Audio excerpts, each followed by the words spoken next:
ओम सहजात्म स्वरूप परम गुरु शुद्ध चैतन्य स्वामिने नमः। समय सार कलश में आचार्य अमृत चंद्राचार्य देव गाथा 22 में बता रहे हैं, हे जगत के जीवों, अनादि संसार से लेकर आज तक अनुभव किए गए मोह को अब तो छोड़ो। क्या कह रहे हैं? एक वाक्य ये यदि जीवन में उतर जाए, हम शास्त्र पढ़ सुन रहे हैं। सबसे बड़ी खेद की बात यही है कि जीवन में उतारने का प्रयास हम नहीं कर पा रहे हैं। शिवभूति मुनि अर्थात मास्तुस मुनि को कुछ याद न रहा, फिर भी केवल ज्ञान को पाया। और हम इतना पढ़ सुन रहे हैं और सम्यक दर्शन हुआ या नहीं हुआ, इसकी हमें शंका है। कितनी अजब गजब बात है। विनाशी, क्षणभंगुर, नश्वर ऐसे इस संसार को जो हर समय परिवर्तित हो रहा है, ये मोह राग देश के परिणाम, संयोगी भाव, ये विकारी भाव जो पर्याय की अपेक्षा से हर समय परिणमित परिवर्तित हो रही है, और उसमें मैं मेरापना करके उसमें उसका कर्ता भोक्ता बनकर जीव अपने आप को ठग रहा है। ये हम सुन रहे हैं, पढ़ रहे हैं, समझ भी रहे हैं, लेकिन उसको आचरण में लाने का, उसका निर्णय, उसका श्रद्धान करने का प्रयास नहीं कर रहे हैं। इसलिए कह रहे हैं कि हे जगत के जीवों, इस परिभ्रमण में, भवभ्रमण में, संसार में रमण करने वाले कि अनादि संसार से लेकर आज तक अनुभव, किसका अनुभव कर रहे हैं? अनुभव करने वाले का, या जो अनुभव में आ रहा है ज्ञेय परद्रव्य प्रभाव, उसका अनुभव दोनों का हो रहा है, क्योंकि स्वपर प्रकाशक है।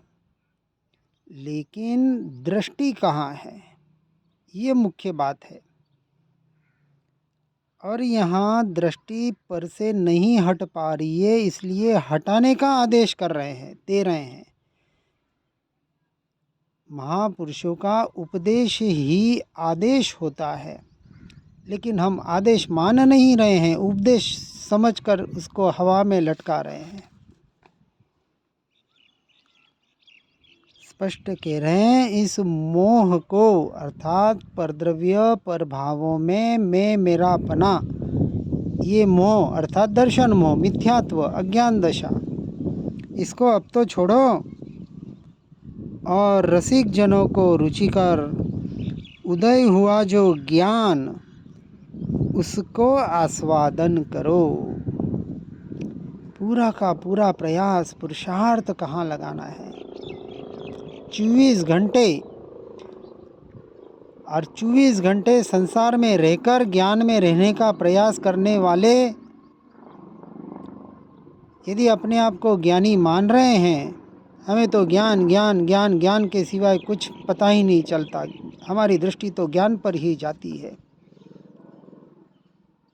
विचार करना, अपने ज्ञान का निर्णय करने वाले और ज्ञान में रमणता करने वाले ज्ञानी पुरुष क्या संसार में रह पाएंगे, और रहेंगे तो किस तरह से रह पाएंगे?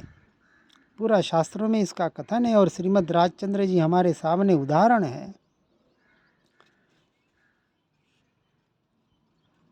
इस लोक में आत्मा वास्तव में किसी प्रकार भी अनात्मा अर्थात परद्रव्य के साथ कदापि तादात्म्य वृत्ति, एकत्व को प्राप्त नहीं होता, हो ही नहीं सकता। इसलिए पहले ये विचार करें कि आत्मा की बातें सुन के, पढ़ के, भेद ज्ञान, भेद विज्ञान, ज्ञान ज्ञान ज्ञान करने के बाद भी जो अनात्मा, परद्रव्य और परभाव, इसका मैं मेरा अपना, उसका कर्तृत्व भोक्तृत्व अपना जड़ मूल से गया या नहीं। आसक्ति, मूर्छा, बेहोशी, अज्ञान दशा, मिथ्यात्व सब एकार्थवाची शब्द है, क्योंकि आत्मा एक है और वह अन्य द्रव्य के साथ एकता रूप कभी हो नहीं सकता।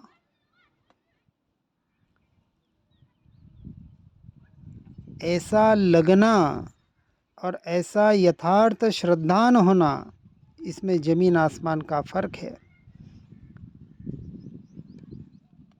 सभी तरह से अपना चेकिंग करें। सिर्फ ज्ञान स्वभाव पे उपयोग जाने का नाम सम्यक दर्शन नहीं है। मूलतः तो सम्यक दर्शन उसे कहा क्योंकि अपने आत्मा को निर्णय करके उसमें लीन होना, ये तो चारित्र का विषय है। परद्रव्य परभावों से मैं मेरापना, उसका कर्तृत्व भोक्तृत्वपना छूटना, अर्थात संसार का छूटना, संसार के कर्तव्यों से छूटना, और मजबूरी में करना पड़े तो मजबूरी समझना, अपनी खड़ी की हुई अपने मान्यता वाली मजबूरी नहीं। यदि मान्यता वाली मजबूरी होती तो श्रीमद् राजचंद्र जी 30-31वें साल में वन जंगलों में जाके आत्मा की आराधना करने नहीं बैठते। एक ही दृश्य इस काल का, चलो पहले काल की बात नहीं, अभी 100-125 का साल कोई बहुत लंबा समय नहीं है हमारे लिए। और आज भी ऐसे पुरुष होंगे, भले हमारे दृष्टि में नहीं होंगे। व्यवहार और निश्चय,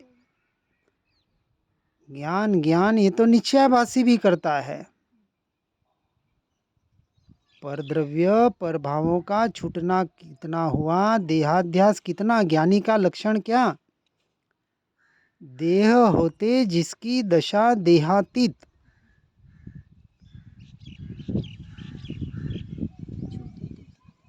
अब यहाँ समझना है, जीव मुनि दशा की बात करता है और ऐसी आदि दूसरे इन इन क्या कहते हैं साधनों से छूट नहीं पाता है। व्यवहार का निषेध कहाँ किया गया?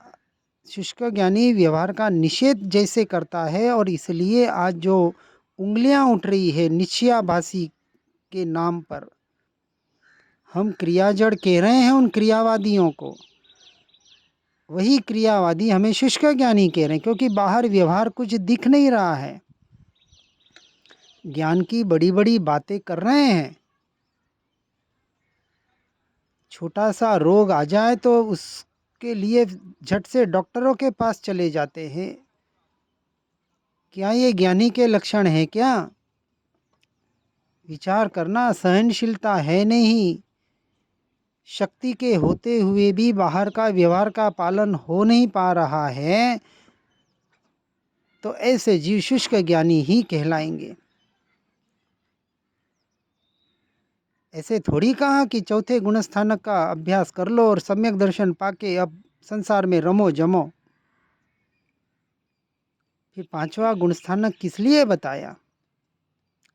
व्यवहार आचार्य अमृत चंद्राचार्य देव में सर्वार्थ सिद्धि उपाय में सारा व्यवहार क्यों बताया?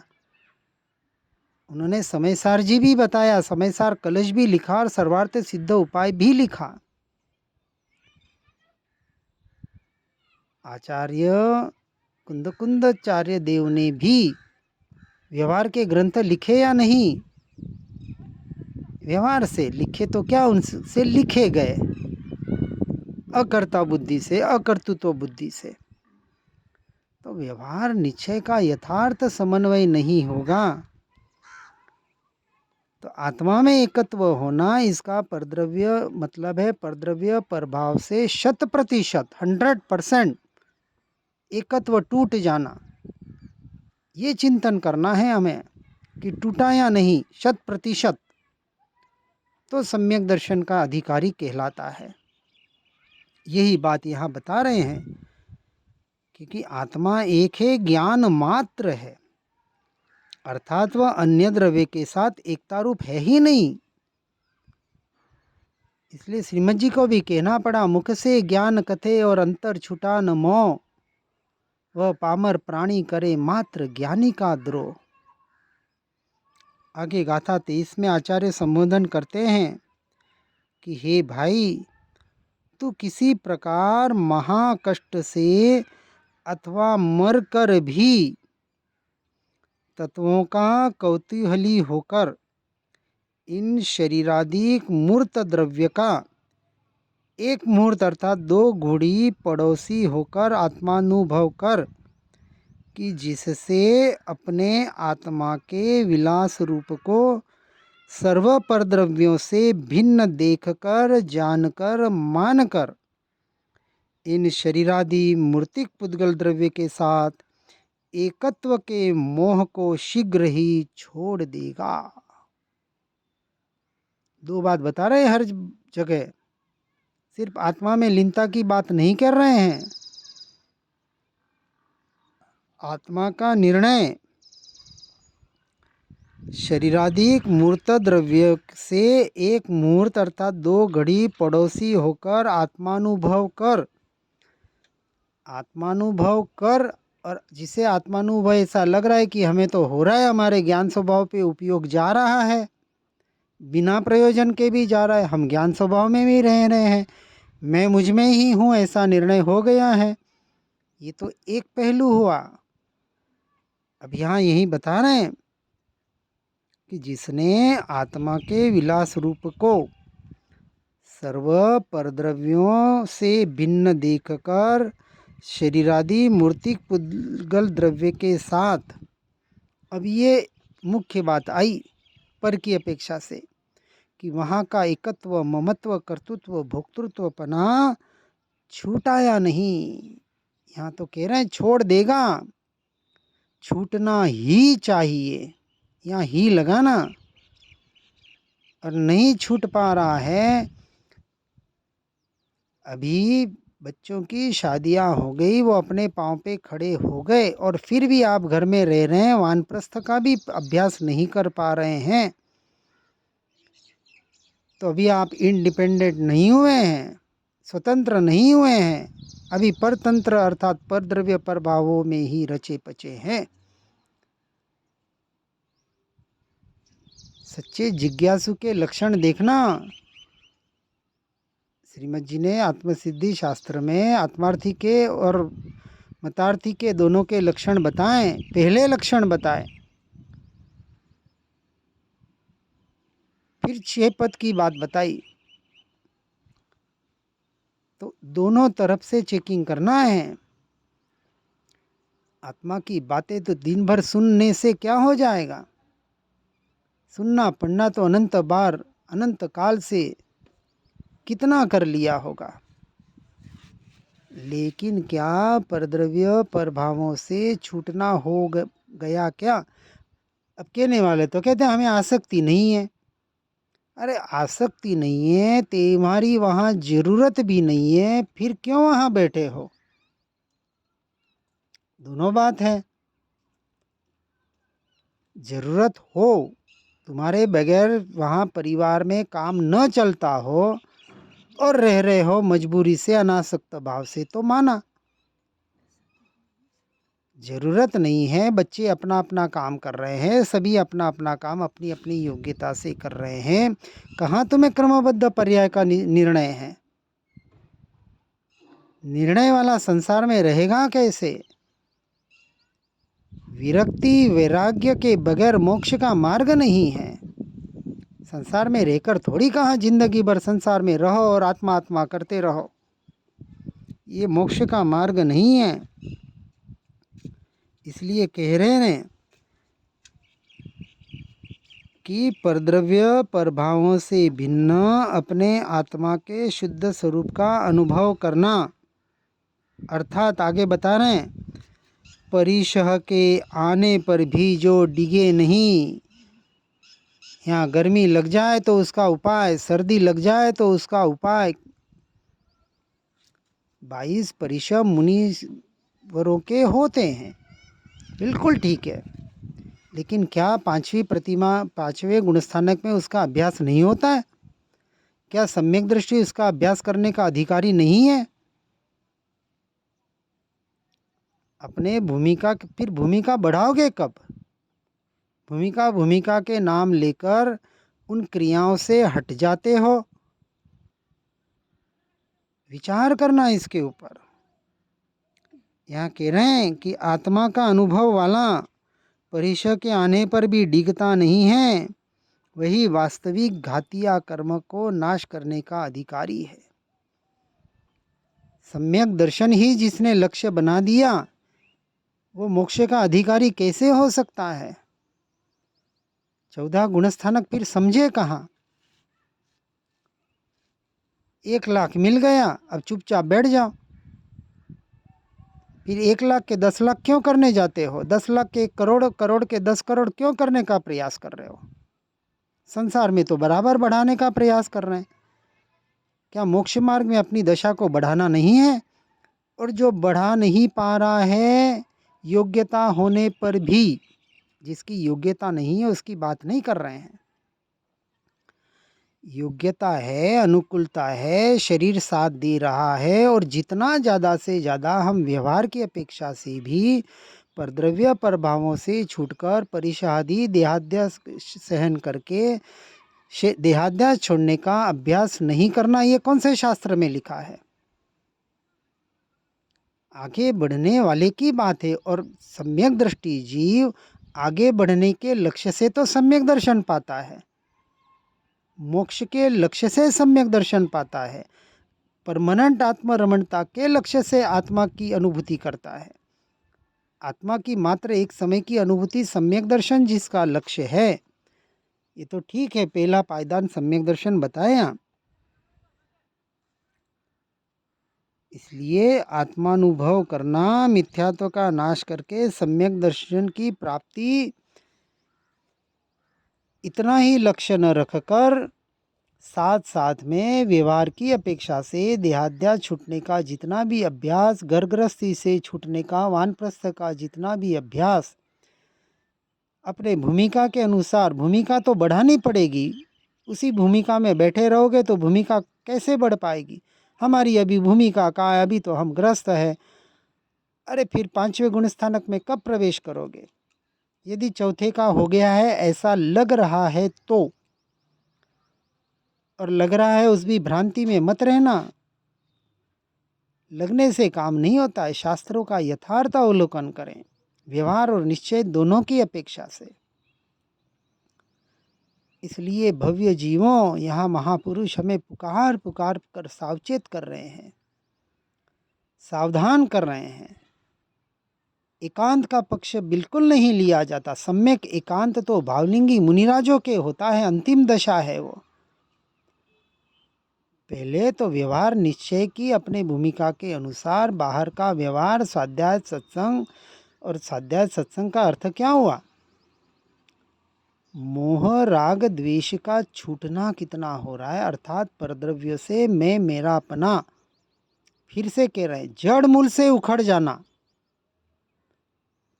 इसलिए ज्ञान का फल वीरति बताया। ज्ञान हो, सम्यक दर्शन हो और जीवन में वैराग्य वृत्ति न हो तो श्रीमद जी उनको नकारते हैं, त्याग वैराग्य न चित्त में होवे न उसको ज्ञान। उसमें अटकना भी नहीं है और वहां से मुंह भी नहीं मोड़ना है। व्यवहार जो अपनी आत्मस्थिरता को बढ़ाए, ऐसे व्यवहार को जीवन में अपनाकर अपने इस मनुष्य भव को सफल बनाने का प्रयास और पुरुषार्थ करना है। यही एकमात्र महापुरुषों का हमारे लिए उपदेश है। उसको यथार्थ सुनकर समझ पर जीवन में अपनाने का प्रयास करें। इसी भावना के साथ ओम नमः सिद्धम। जिन वाणी के ज्ञान से हो सम्यक श्रद्धान, हो चारित्र महान उर पाऊँ पद निर्वाण। जिन वाणी जिन वरवाणी भव जीवों को सुखदानी, मोह विनाशक तत्व प्रकाशक भविक जनों के मन आनी। पूर्ण ज्ञान के महासिंधु से रत्न त्रय के रत्न मिले। ज्ञान भानु का उदय हुआ है, भव्यों के ही कमल खिले।